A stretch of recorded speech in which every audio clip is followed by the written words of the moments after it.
No, you're fucking ready. You're born ready for this shit. Welcome to Digital Hospitality. I am your host, Sean Walchef. This is a Cali BBQ Media production.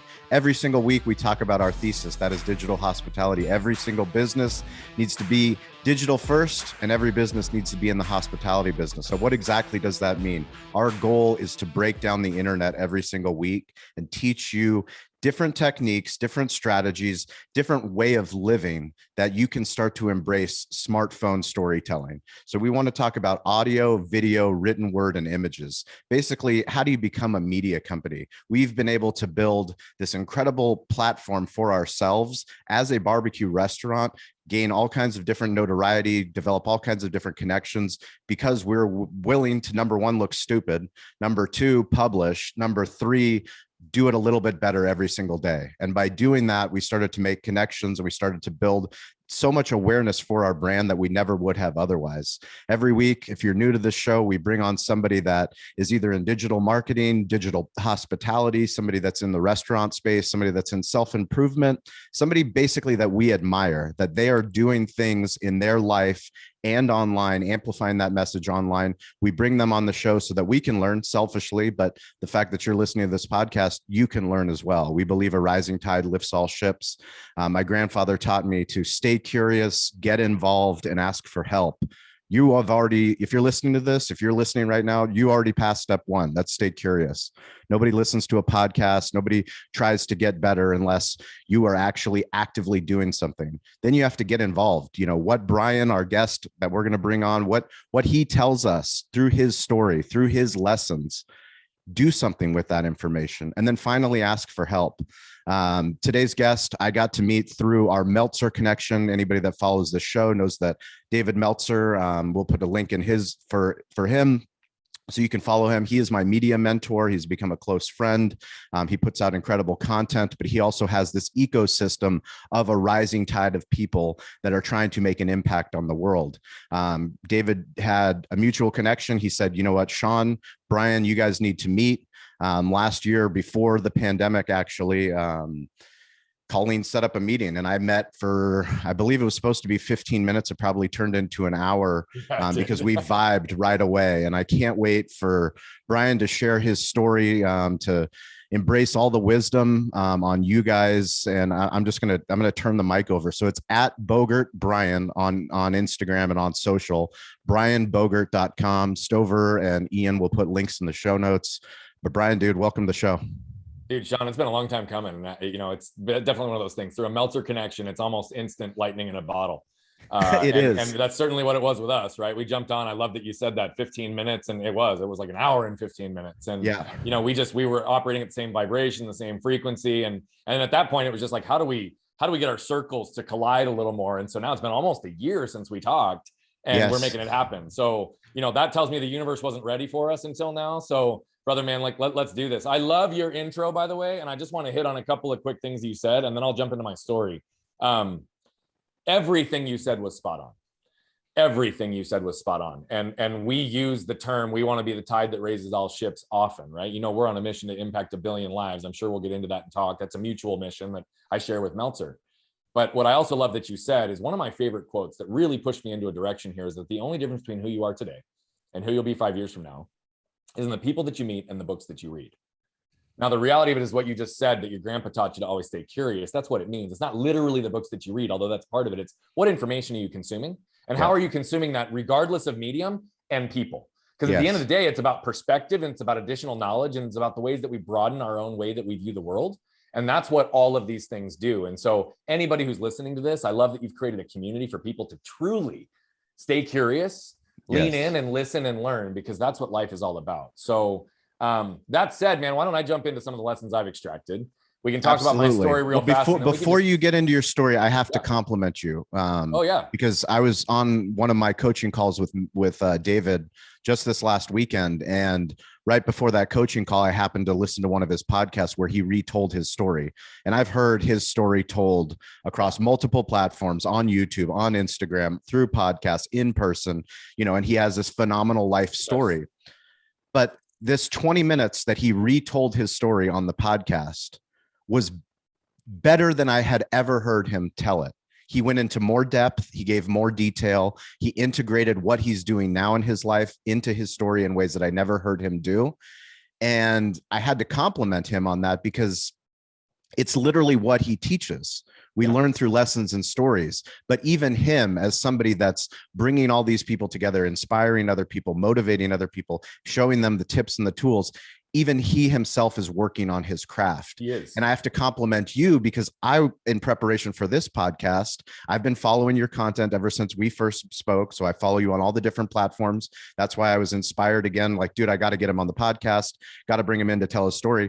And I heard one of your most recent podcast episodes that I can find by searching your name on Apple Podcasts. And I'm going through there. I'm like, holy fuck. Like multiple times you had me in tears, dude.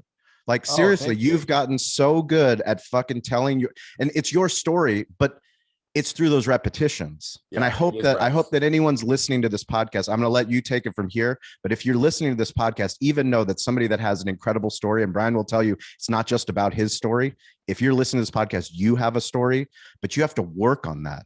You know, I was fortunate to be a part of the 2-minute drill, pitching our big idea for our company on David Meltzer's Amazon Prime TV. And I did okay, but by doing it, it's the act of doing it. Now I have to get better at it. Now the next time I do it, I'll be better at it. And then people go, oh, well, Sean, you're really good at doing that. I'm like, well, I wasn't good when I first started. You get better by doing it. So Brian, tell us your story. Reps is something we'll come back to. It's funny that you said that though. I mean, if you go back to my YouTube channel and you look at the ones that were released 6 years ago, it's like I'm a different person. Yeah. Right. I mean, it's insane how much reps really do come into fruition in our ability to refine who we are and refine the message that we tell and refine who we impact as a result of it. And so like, I agree with you completely. So let me just jump into the story, brother. Yes. So I'm actually going to ask you and everybody who's listening, unless they're driving, of course, to close their eyes for just 1 second, and I'll tell you when to reopen. I want you to imagine going to a store, having a successful shopping trip, and you get to the checkout line and immediately get stalled. You jump into the next line because that's what we do, and you get stalled again. And you do this 3 or 4 times until you're stalled a good 10 minutes and you're still not out the checkout line. And you're frustrated, you're getting upset, you have no perspective why. Hold that thought. Keep that memory in your brain because we're going to come back to it. I now want you to imagine a tangential story. Successful shopping trip. You go to the store, you breeze through the checkout line. You walk out the door. You've got a little pep in your step because you've got an exciting day ahead of you. You look up, you feel the warmth of the sun on your skin, you feel the breeze through your hair, and you're heading to your car. And as you're fumbling for your keys to unlock the car, get on with your day, you turn your head and you see a truck barreling 40 miles an hour right at you with no time to react. Go ahead and open your eyes. That's where this portion of my story begins. My mom, my brother, and I went to our local Walmart to get a 1-inch paintbrush. And as we were heading back to our car, anybody who's known me for 2.5 seconds knows that I've got this excitement, energy, vigor for life. So it wasn't a surprise to anybody. I was the first one in the car. I wanted to get home to be with my dad and put that 1-inch paintbrush to use. And as I was standing there waiting for my mom and brother to catch up, who were only a few feet behind, see, this was back in the days before key fobs. So I had to wait for my mom to literally pull her keys out, put it in the door, turn it so that we could get on with our way. And as I was standing there waiting for her to catch up and do all this, there was a truck that pulls up in front of the store. And the driver and middle passenger park and get out. And the passenger all the way to the right feels the truck moving backwards. So Sean, he did what any one of us would do. He scooted over to put his foot on the brake, but he instead hit the gas. Combination of shock and force threw him up on the steering wheel, up on the dashboard. And before you know it, he's catapulting 40 miles an hour across the parking lot, right at us with no time to react.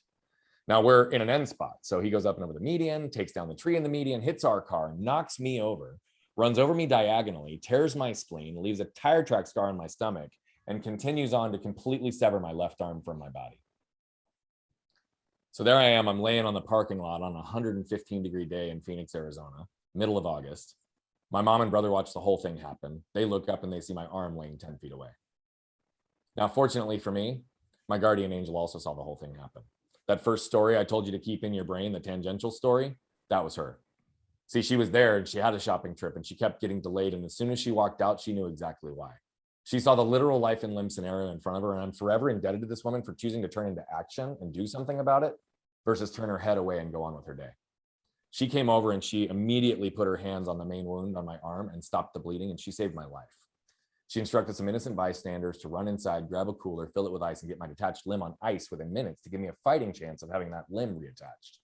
not ever knowing whether or not that would be successful, nor whether or not I would use it. So the reality of it is she saved both my life and my limb. And if it wasn't for her, I either wouldn't be here with you today, Sean, or I'd be here with you today with a cleaned up stump. That's just the reality. And so I know definitively that I have a very unique story. And we just hit on the very first part of it. But what you also said earlier is one of the big lessons that I want everybody to realize is that the pain that I've been through, the journey and the lessons that I've been through, we all have those stories. We all have those pains. We all have those journeys in our life. So as unique as my story is, we all have unique stories. What's important is that we pause and become aware of the lessons we can extract from those stories, and then become intentional with how do we apply them into our lives. And we all have the ability to do that. We also all have the ability to tap into the collective wisdom of other people's stories. Anybody who consumes your podcast is already doing that. Yep. But what do you do with those stories is the real question. So I'm going to share with you 2 primary life lessons that I have, and then we'll just riff and see where it goes, brother. Perfect. The first is I learned not to get stuck by what has happened to me, but instead get moved by what I could do with it. And the second, I didn't realize until far later in life. You see, at 7, 8, 9, 10, 11, 12 years old, although I was the one having surgeries, although I was the one going through surgery, although I was the one that everybody stared at all the time, right? I was also kind of in a fog because I was being guided through the process by my parents. And it's never lost on me the power of having community and family and close friends around you to help you on your own journey. But see, my parents, they were not in a fog. They were intimately aware of the unceasing medical treatments, years of physical therapy. And the idea of seeing their youngest son grow up without the use of his left arm was a source of great potential suffering for them. Yeah. So they willed themselves day in and day out to do what was necessary, to do what was tough, to embrace the pains required to ultimately strengthen and heal me. So whether it was intentional or not, what they did was they ingrained in me really one of my life missions, which was to embrace pain to avoid suffering. And I believe that when this is done correctly, that's also where we gain freedom. So it's these concepts that I use to not only overcome this unique injury, how my business partners and I scaled our last business to over 15 million with the span of a decade, and now how we flipped it on its head in the personal development world as a human behavior and performance coach to help individuals and organizations just like you, just like the people listening, the whole world, frankly, become more aware and more intentional so they can become who they already are, their most authentic selves. I believe that's when the door starts to crack to perspective, motivation, and direction. That's when we can bring joy, freedom, and fulfillment holistically into our worlds. And that's why all of our entities are on a mission to impact 1 billion lives by 2045. Because I believe if we reduce the level of suffering on this planet, we allow people to understand the pains that are necessary to embrace on their path to success, we allow them to connect to the purpose that's big enough to overtake those pains, then that's when people can allow vulnerability and authenticity, which are the glue that binds human connection, to be back in the forefront, and know that they can stand on their own 2 feet, not just confident in who they are, but convicted in who they are, knowing that the world won't just accept them, but will embrace them for who they are. I believe this is what's going to make the world a better place for my kids and my grandkids. I love the fact in your content, in your story, you're talking about embracing pain, because so much of life is avoiding pain. Yeah, it's avoiding the topic of pain, avoiding the topic of suffering, pretending. I actually heard this term the other day by Anthony Frisella about toxic positivity, which I hadn't heard put in that way. But as somebody that is optimistic, that is positive all the time, there is a level of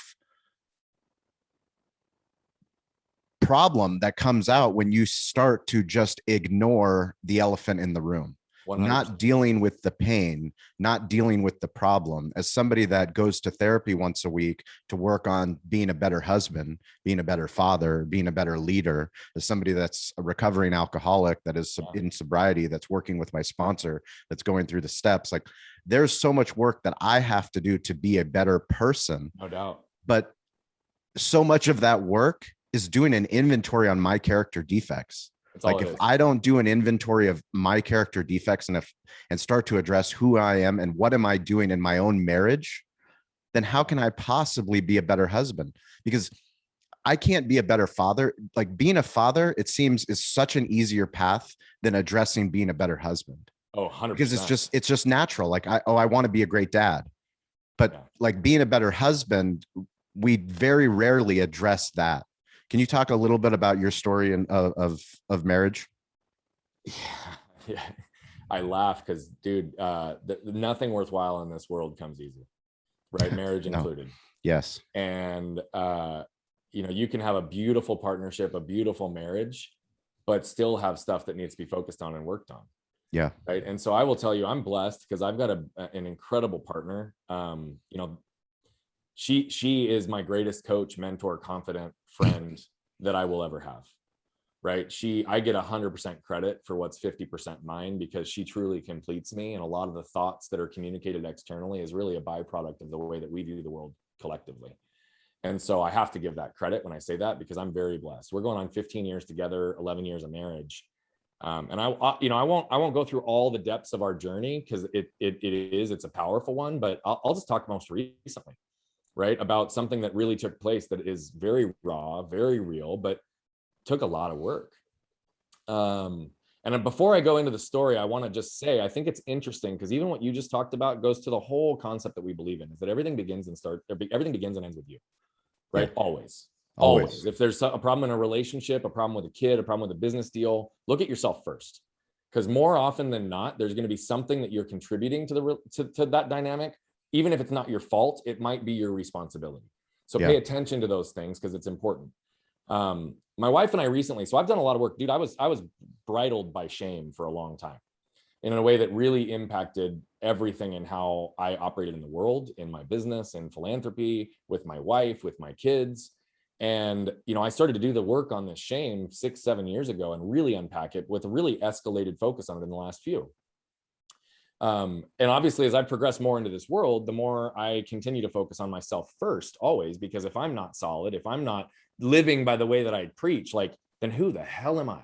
Correct. Like, the one thing I will never do in this space is be anything other than 100% authentic, 100% vulnerable. And I will never be a fraud saying that I do something and then my actual life is different. Correct. So being a husband and we father, live in a world, we can't embrace what we talk about, this smartphone storytelling, this content like, you can't live two lives. I love, like, there's no business life and personal. It's one life. It's one fucking life. 100%. I don't believe in work-life balance. I believe in work-life integration. It's one life. Yes. Right? So I believe wholly in building a life that is intentionally built in alignment, so it can become self-regulated. Which includes vulnerability, which includes the warts and scars. 100%. And here, 100%.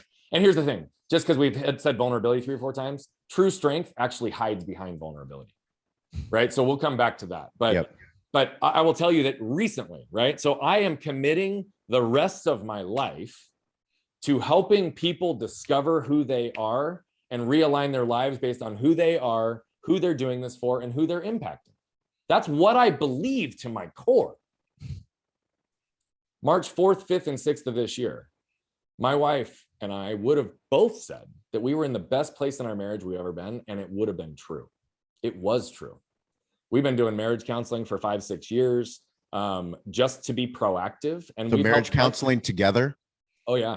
Because my wife and I, we tried marriage counseling together, and then we found that we both needed to work on our own selves before we even addressed getting together. So by the way, we both do mutual work outside of our joint sessions. So 100% agree with that. But where the joint sessions come into play is where we are not seeing where we're miscommunicating and how we're like missing blocks with each other. Right. Also to have a greater degree of empathy and compassion. So point in saying that, though, is like, we put in a lot of work. We've made a lot of progress. Right. And March 4th, 5th, and 6th, legitimately, like, we were unbelievably happy, saying it was the best place.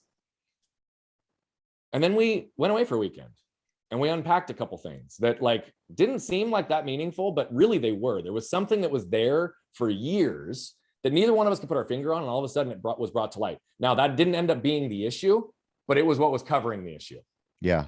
And so once we did that, it was about a month of unpacking that. And it ended up not being that big of a deal. But what it did was put me into an extremely vulnerable place emotionally. It made me feel like there was stuff going on and I couldn't even talk about it. But we started really unpacking this and counseling and with each other over the course of a month. April 4th, 5th, and 6th, my wife sat down with me and went on to essentially tell me that things that I had done in our marriage 10 years ago, 12 years ago, 14 years ago, had created patterns and conditioning in our relationship that had contributed to her losing who she was. I'm committing my whole life to helping other people discover who they are, and the person that's closest to me had lost who they were because of me. Now, was it 100% my fault? No. Did I contribute to it? Absolutely. Did the triggers that were embedded in there, were any of those my fault? No, but they were my responsibility.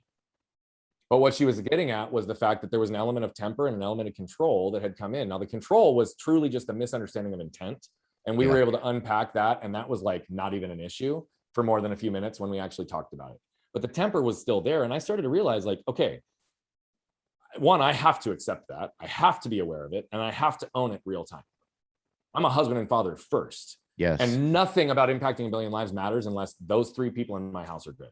100%. And I didn't realize how not good she was and how much damage I had created. Right? Because it's easy. It's easy for us to fall in, like, for people that are high performers, anybody that's listening to this podcast, anybody that's a leader, wants to be a leader, wants to be a better leader, the people closest to us are the ones that are the most vulnerable 100%. For our ambition. 100%. And I will also say that the interesting thing about it is we were in a great place in our marriage. It's not like I was this rage head that created all these problems, but there was these subtleties that were rooted in emotional triggers, behavioral patterning, and environmental conditioning that we spent the time unpacking. Over the course of the next 10 days, it became very clear to me that it wasn't just a temper. I had been angry for a long time. And I'm talking anger buried so deep, brother, it could barely be excavated. Yeah. Right. And you take not just like a little temper and you compound that with anger. And then you take someone like myself that has a giant personality and a very strong energy. My ability to infuse life into people, yes, I know is one of the best, right? Yeah. Guess what? You flip that in reverse, and the ability to tear someone down, even without using words, can still exist just with an energetic transfer. For sure. Right. 100%. And so I had to really do work. I handed my phone over to my wife right in that moment. I handed it to her and I said, I need 10 days.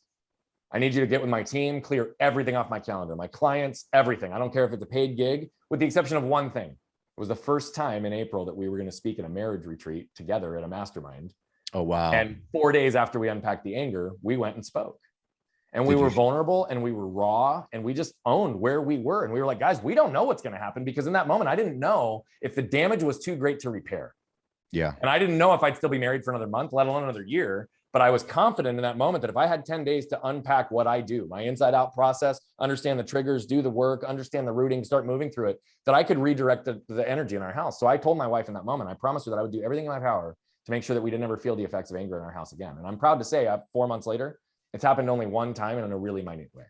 Yeah. Now, what happened is, I believe, right, we are all hardwired to feel safe, to feel protected, and they're not the same thing, to feel seen and understood, and to feel connected, right? My anger was rooted in my shame, and this would manifest in our relationship with things as simple and neutral as a comment my wife saying like, hey, are you going to hang out with our son this weekend?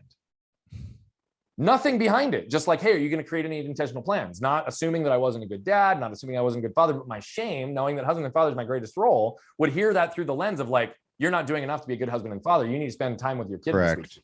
And so instead I would get anger and I would get defensive and I'd respond back with a tone like rattling off all the 10 things I'd done in the last 4 days to prove I'm a good husband and father, when in reality, it had nothing to fucking do with what she asked me. That was my own trigger. And then guess what? I would trigger hers because she has a hardwired desire to feel safe. And when I get angry, it makes her feel unsafe. Well, how is she going to connect with me if I'm contributing that into our relationship? Correct. I can give you 50 other examples, but the point is we unpacked the work. We did the work and we're sitting here on the other side. She called me 2 weeks ago in tears and she's like, look, I'm convinced if it was any other man, like I'd be divorced right now.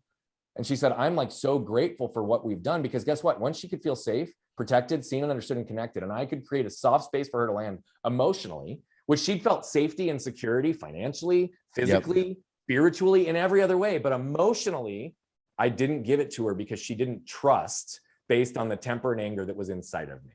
Yeah. I had to diffuse that, not shut it off, feel it, understand it, unpack it, and work through it to understand where I'm being triggered. How does that trigger move through my body? What are the triggers that are putting me into a place where I'm either energetically feeling the anger or rage, or I'm doing something else? We set up all these systems of communication to make sure that we could both work on it. But guess what? Once she felt those 4 things, she started doing even more work on herself, which brought her even closer to me. Yeah. And what's interesting is like vulnerability is something we talked about leading into this thing. But what's crazy is we all desire intimacy and a strong connection with our partners. Yes. Intimacy is rooted in vulnerability and surrender. And if we don't get ourselves to a place where we ourselves or our partners can feel safe, protected, seen and understood and connected, which truly has to do with us unpacking and understanding our emotional triggers and how they feed off each other.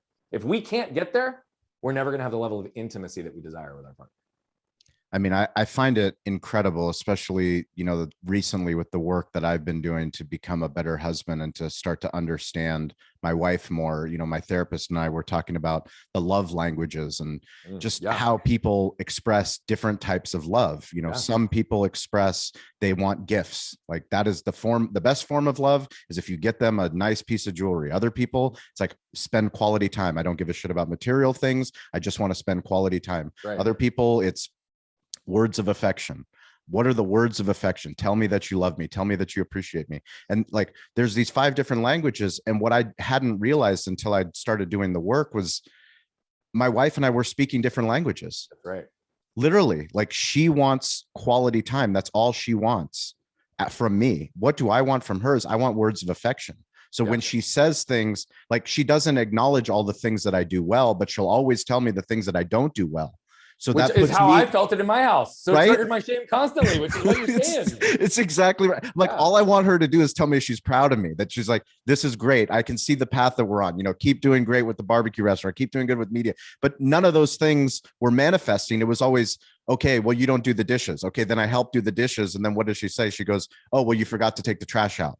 Yeah. It's like, well, what about I did the dishes? Well, now you're supposed to do the dishes. So it's like, but we're going back and forth as husband and wife, not acknowledging literally the elephant in the room, the thing that is the love language, the communication, the big unlock. And so much of what my therapist says is she works with couples. She's been doing it for, 2 decades, and 90%, if not more than 90% of the fear from women is a fear of being left alone. And that manifests itself in so many different ways. It does. And that's a super powerful statement. The thing I want to acknowledge though is understanding how to love and care for your partner, not just caring about them, but caring for them is a major difference. Thank you. Right. And so love language is kind of what you're saying is that's how you demonstrate love, is how you care for them based on the way they receive love. Yes. I think it's equally, if not more important though, to understand where the resistance and energy drain or conflict comes from in relationships.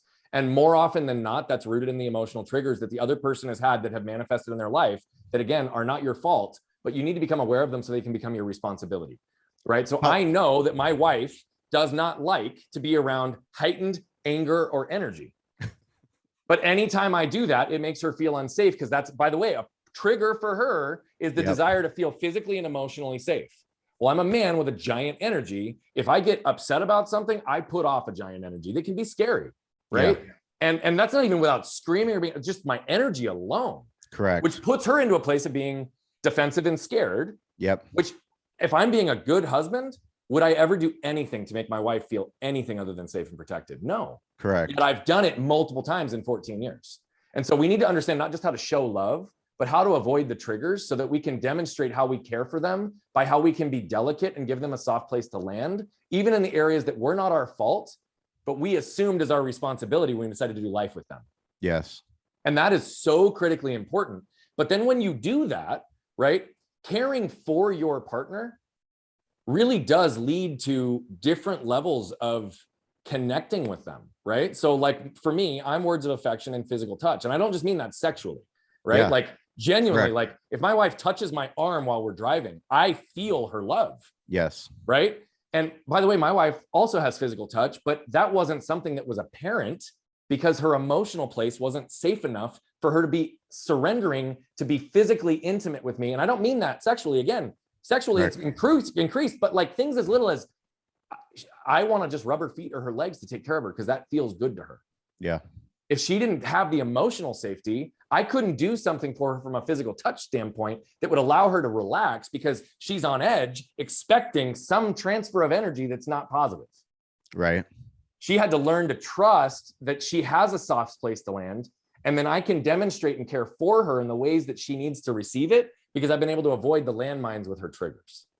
Yes. It's both. That's why I wanted to come back to that because that point is phenomenal, but we got to understand both. It's even more exponential once you realize how hard as men we try to be a good father. Yeah. By being a better husband, you're literally teaching your children how to love a woman. Correct. I always say they're learning from your energy.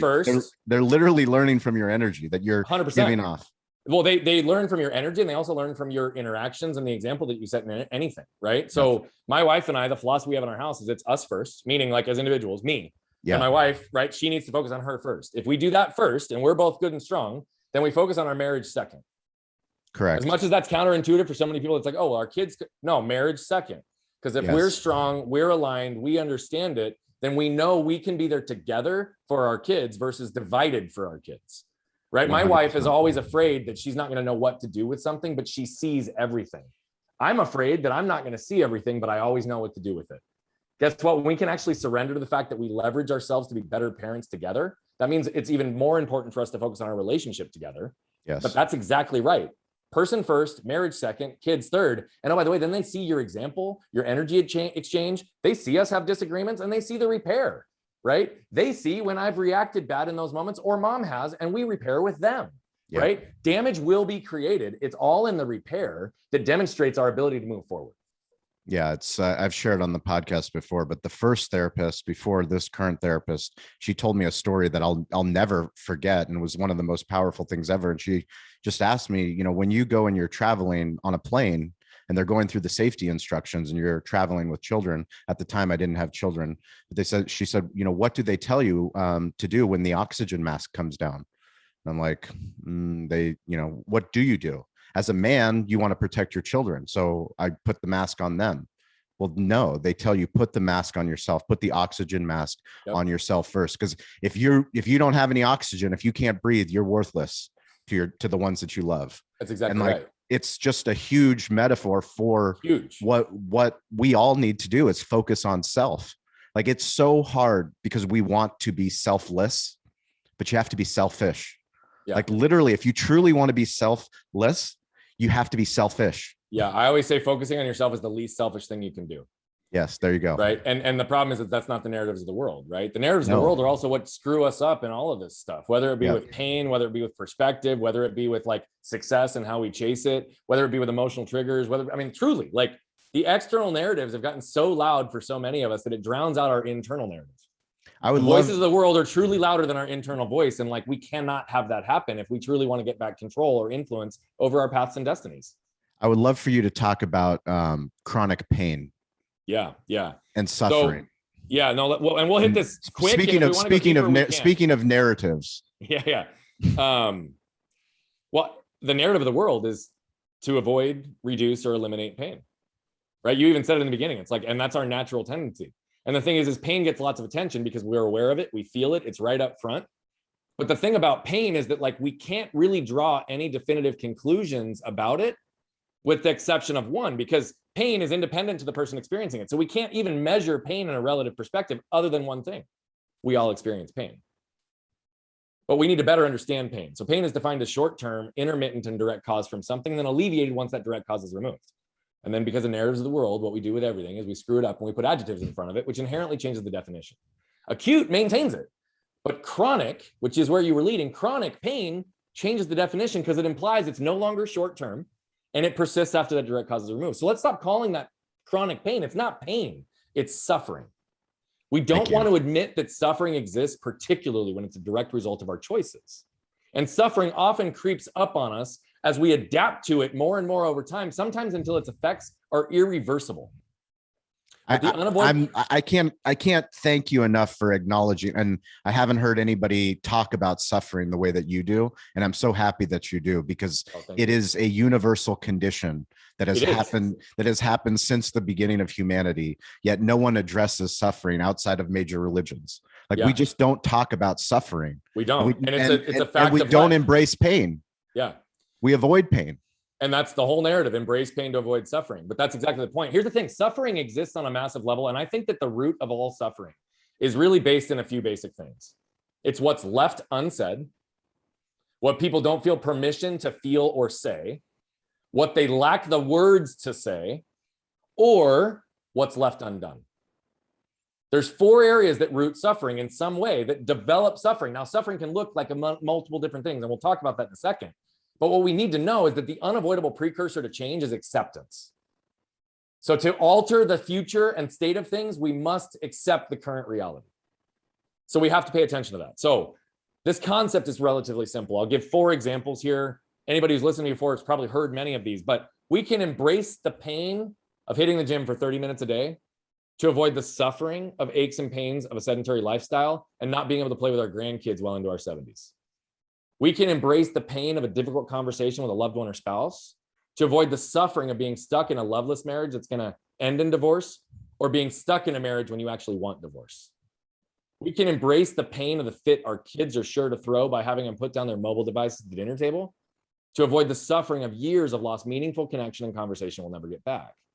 As business owners, we can embrace the pain of firing our top salesperson who's contributing the most to top line growth to avoid the suffering of stagnant growth and losing all our other top talent because they were the greatest cancer in our culture. You see, the thing is this applies in every category in life, and it's rooted in 3 basic steps. We can unpack them or not, but we need to start by understanding and acknowledging the suffering that we wish to avoid. What most people do in goal setting and planning is just, where do I want to go? And most of the time, people protect themselves in that, and they do shitty goal planning because they protect themselves by setting goals they know they're going to hit. Like, let's think bigger in that. But let's look at both sides of the same coin, because if we're going to go to that effort, we need to understand our bookends in the chapter of lives that we're writing. Yes. Right? What is suffering? What do we truly want to avoid? Then we need to identify the pains that we tend to avoid and learn to embrace them. And then we have to establish this as a habit in all areas of our life. And I can go deeper on all of those, but here's the thing, Sean, I believe that we all must choose our pain, or our suffering will choose us. I'd rather be in control. Yes. Proactive versus reactive. So one of your most recent Instagram posts, you took an entire month, the month of July, which is amazing, because I also took the entire month of July to spend in the village with my wife in Bulgaria. And I still did my work. I still was able to podcast. I still was able to attend Zoom meetings. I still was able to be digitally connected, but also digitally removed. I was able to be in the garden with my son, enjoying a fresh cucumber, and then watching my daughter run up and enjoy a fresh tomato and tell me how excited they were learning how to speak Bulgarian, learning how to talk to their grandparents, truly enjoying that and knowing that my business was actually better. My restaurant, my team running my restaurant, all the people at Cali Barbecue, all the people at Cali Barbecue Media, just doing incredible work without me there, micromanaging every step of the way. But it's back to what we talked about before, not the difference of this is my work life, this is my personal life, this is one life. One life. That's right. Why did you put yourself in that uncomfortable position? Why did you do that test? So I put myself in uncomfortable positions all the time to apply this So do I. So I think the question on why is like, why not? Right? For me, yeah, it's better. It's why. Yes, the answer is yes. Okay, I'll do that. And I look at discomfort as like the 5K to Payne's marathon, right? So like I look at these little things that aren't that tough. Like when I unpacked all this anger and trouble in my house and my wife, like traveling with them for a month on the road while working was really pale in comparison in terms of how difficult. Correct. But why I did it truthfully is because I spent 15 years in the corporate world. Right. And when I say the corporate world, it's because I also had a very rigid view of like 9 to 5. And I don't mean 9 to 5 because that's all I worked. I mean, I worked crazy hours trying to build it. But my point is like I expected that's how the world externally worked.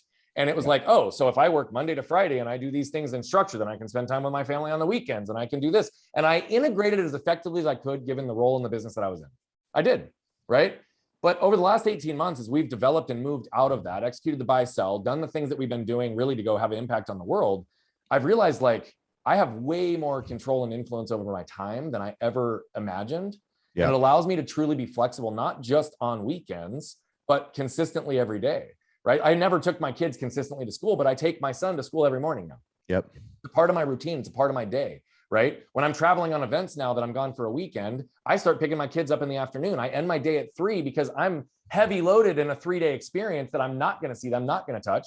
And the reason I say all this is why I tried this in July, because I know now that I'm on the road now more than I was in my prior life, because I learned and built my business around not having to travel. Yeah. But in this case, I'm going to travel and I don't mind that, but I want to take them with me wherever possible. Correct. And particularly in the summer times when my kids aren't in school. My wife is a part of the business. She runs all of administration. She leads a lot of our teams. Like she's in it. So it's like for her and we're building this together at this point, which by the way, didn't happen until I unpacked the anger. She had no desire to touch or be a part of the business. And now that our relationship is strong, she's like, let's go build this together. I love that. But we did this in July because I was in 6 different cities over the course of the month. They were with me in 4 of them. 4 of them. Yeah, 4 of them. And they went, so we did like a 2-week stay with our fifth wheel. That was like the landing page. And I left 2 days to travel and come back, but they were there for 2 weeks and I was there for the majority of the 2 weeks with them. And then we were, we hit multiple other spots. We ended up getting an Airbnb. You weren't in San Diego. Otherwise we would have hooked up. Oh yeah, definitely. Balboa Park for 10 days with them. Oh, really? Yeah. Yeah. In July. Oh yeah. I was in Bulgaria. That's right. You were in Bulgaria. So we'll hook up next time I'm there. But we were there. And the point was, like, my wife and kids got to experience Southern California while I had 4 days that I had full of meetings in those 10-day window, but I got to repurpose all of that other time. Yeah. And really do things with them and integrate life. And it was one of the best months we've had. Was it challenging? Absolutely. Yeah. Right. Was it difficult when we're in a smaller Airbnb and I don't have a designated office? Here's the lesson I learned from it. I didn't feel the need to have a co-working access space. And my office here is what works. And my team is all across the country. So we don't have a physical location right now. Yeah. So I learned that working out of coffee shops is not ideal for me. Correct. Right. I haven't had to do that in well over a year and it wasn't ideal. So the one that you saw was truly, I was in the back corner of this coffee shop. Yep. And I ran meetings all day and I got kicked out at 3 o'clock because they closed and I didn't even know they closed. I was in the middle of meetings and I'm like in the middle of a Zoom and I'm like, hold on. Hold on. So, but what I learned is we can do it. We can take my family on the road with me. We can integrate it and they want to be a part of it. That week, my son and I were sitting on the patio out in Balboa Park and my son, right, knowing what I do and being around it, says, Dad, I've got a thought I want to unpack with you. Out of nowhere, he says this. We're sitting on the patio in Balboa Park. Yeah, cool, buddy. What is that? He goes, and he's 7, just for the record.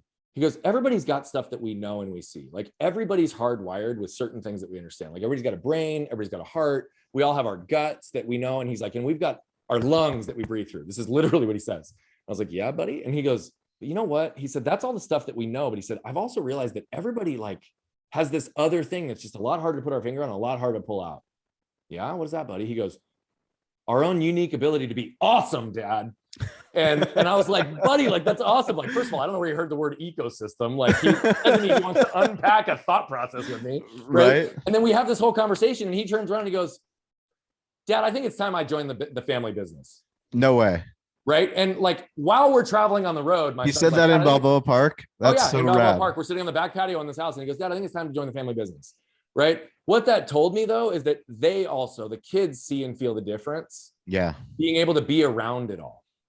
In my old world, they didn't know my work life. Today, you didn't give them access. Now they have access. Yep. Like, now they feel like part of the process. They were literally, it's crazy to think like when you're putting out content, when you're high performing, the people closest to you are the furthest removed. They are. Like literally, as somebody that podcasts, we have people that listen all over the globe and we're so fortunate that people tune in and they follow our content and they interact with us and they tell us about their businesses and what they're doing. But it's like the people that are closest to us, I'm trying to do the same thing with my wife now that she's finally coming back to work. It's, we're creating content together, figuring out ways because I don't want to go and do speaking gigs unless they're with me. Yeah, 100%. Like literally, I just don't want to. Yes. I'm not interested in it. Will I? Yes, but will it be better if I can take them with me? Absolutely. Mm-hmm. Yeah. Right. And so, my wife is coming on the first actual business trip without the kids for an event I'm speaking at in Vegas in a month and a half. She's coming. She's with our team. We got an Airbnb for our whole team that's going to be there. We're all going to be there together. Like she's a part of it now. But what you just said, I want to hit on too, because this is crazy important.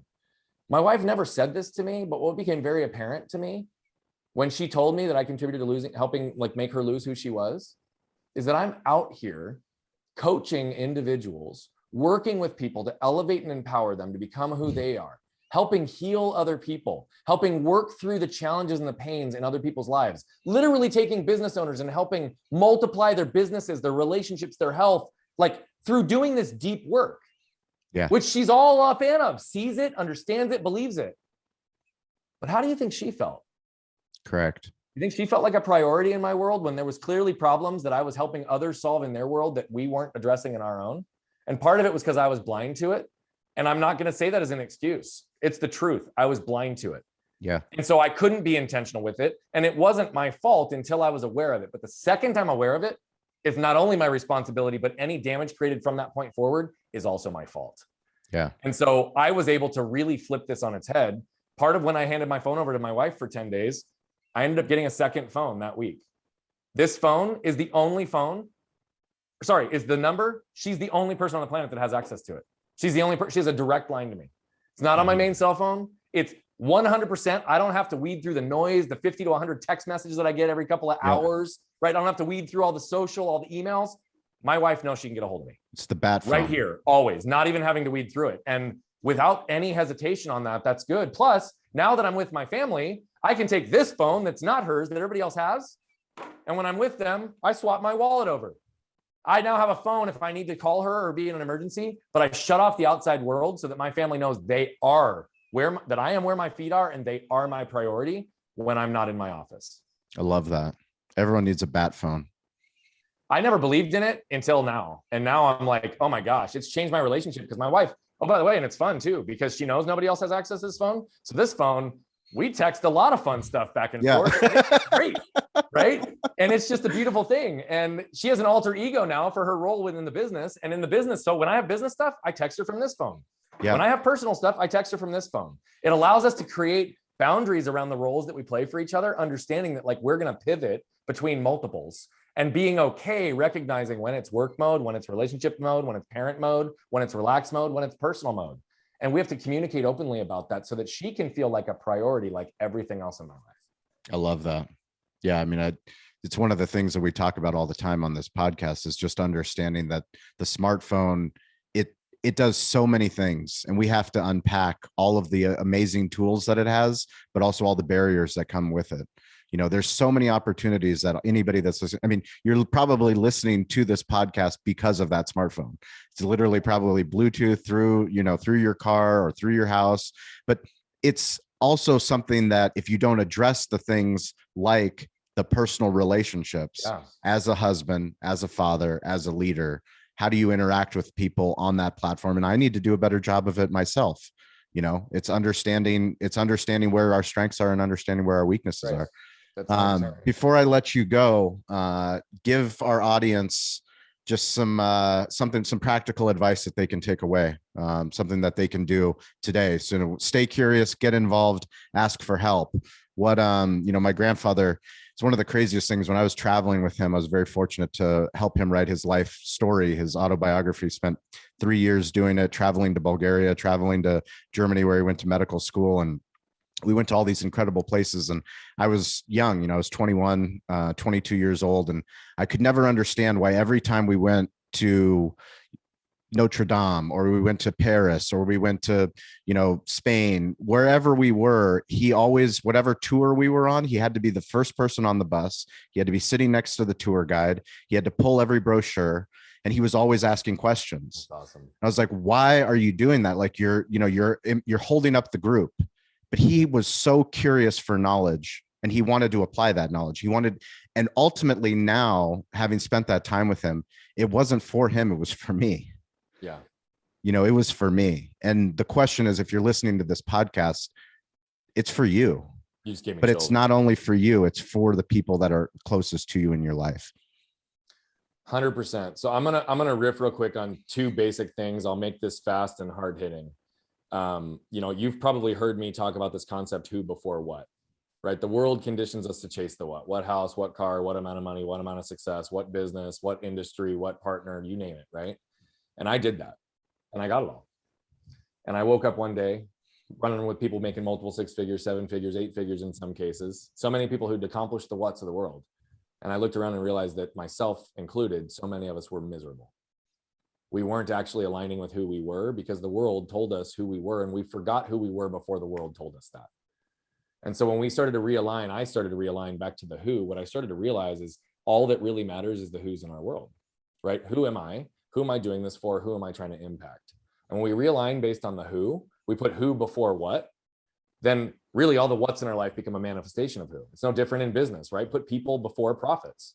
Yep. Profits and what are both critically important. I'm not saying who, not what. I'm not saying people, not profits. I'm saying people and who before profits, before what. And when we do this, again, all the what's in our world become a manifestation of who we are. So the first thing, and this is where it's going to get tactical for 1 second, just a simple tip that someone can do today. If you don't know who you are, you don't know who you authentically are, you don't know what lights you up, make 2 lists. It's very simple.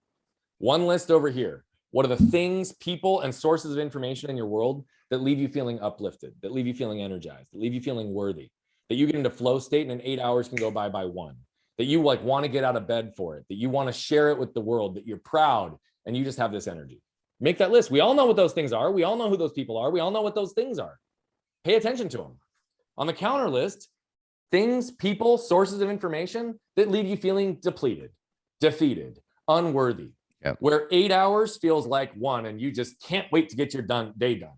That leaves you feeling absolutely fatigued and miserable and not feeling like you want to go back for the fight. We all know what these things are.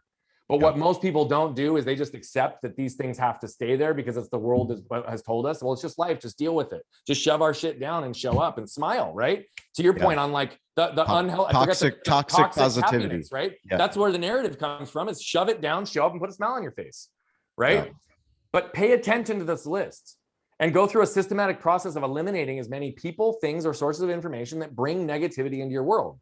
If you want to understand where resistance and energy drain takes place in your relationship, in your health, in your business, pay attention to these things because they're likely rooted in emotional triggers, behavioral patterns, and environmental conditioning. It's not about strategy and tactics. So if you just make those 2 lists after you listen to this today and you move more things to the positive list and eliminate stuff from the negative, you're already taking positive steps to become more who you are. And here's the thing. Once you do that, you will become a moved individual, and moved people move people. So just help perpetuate the message, because I'm asking for all of your help in doing this, because the only way to get to $1 billion is collectively. Correct. Yeah. I was on a coaching call with Meltzer, but he brought in Mike Mamula, his business partner. Oh yeah. Mike's great. Yeah. Mike's phenomenal, but he shared a story about an old man that he met, and he told him the key to life was to surround yourself with people that will actually help you pull the wagon. Correct. Don't surround yourself with people that will push your wagon down and make it more harder for you. Surround yourself with people that will actually pick up the wagon and help you take it up the hill. That's exactly Those are the people that you need to surround yourself with. Hopefully, if you're listening to this podcast, we are part of that wagon. We're part of that rising tide. Brian, we're going to put links to all your social handles so people can connect with you, your website. Hopefully people are fortunate enough to connect with you on a deeper level so that they get involved, ask for help, contextualize what you've heard to your story. I know Brian's very gracious with his time. You can always reach out to me at Sean P. Walchef on all the social platforms, Sean at CaliBBQ.media. We are getting close to launching our second podcast, which is very exciting. Stover and I will have some breaking news coming up soon.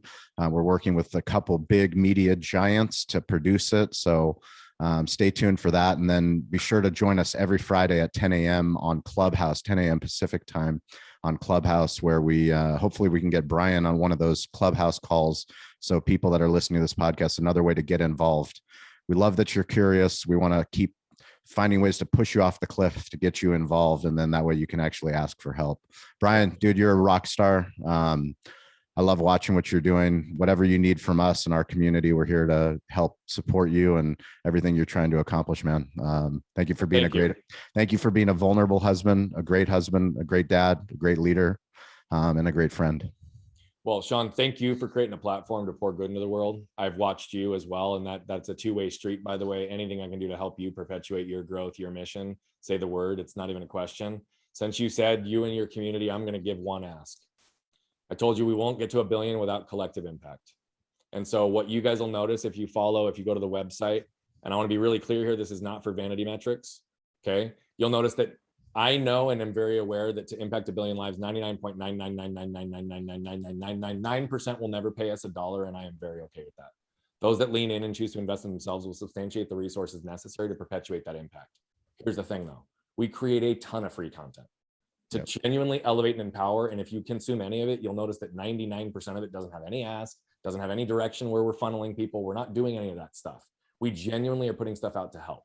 And so the reason I say that is if you see anything that you like, that resonates with you, that moves you, please like, comment, and share, because the algorithms will help make sure that with more eyeballs and more ears can get it. Again, it's not about vanity metrics. Even if you don't share it on social and you just share it personally, I don't care. If it moves you though, move people, and I need your help. I need your help to get to $1 billion. Please, I'm just asking, if something moves you, pass it on. Make sure somebody else can be moved. I'm going to do you one favor. There's a video that you made that it knocked me over because it was your story contextualized with news clippings from. Oh, dude, wait till you see the full one. Oh my God. I'm literally in tears in my car because it's storytelling on a mass scale that it's not that you weren't credible before, but then when you add yourself as a kid and the reporters telling the story, I mean, it's a masterclass in media content and story. And we're going to put that video, whatever the beginning of the video, into the show notes. That's a trailer. Yeah, let's do that. Yes, the trailer. We're going to put the trailer in the show notes. And please, if you listen to the podcast, if you do anything, please watch the video and share it, because it'll be a big help to. Thank you, Sean. Thank you very much. And yeah, when this one brother. drops, this is a part of our media company. We've got a really big initiative around this. Yes. So the full form on mine will incredible. release soon, and you will be one to for sure be in the loop to understand what we're doing there. Unbelievable. But thank you. I appreciate that. Yeah, that was I'll tell you that 90 seconds moved me, and it's my own story. So well, it's what we talk about. It's way to repurpose content, and it's the most powerful thing that I've seen. So I hope you join us on a Clubhouse to dig more into why you did it, how you did it, because it's what we teach everybody. It's how to become your own media company. And the easy answer for everybody is it's just a mindset. You just have to say, yes, I want to be a media company, and you will be one. It is. Anytime, I will join you. Let's make sure we coordinate that. Perfect. Would love to, brother. And awesome. We'll talk soon, okay? All right, brother. Have a great one. Thank you guys for listening. We'll catch you next week.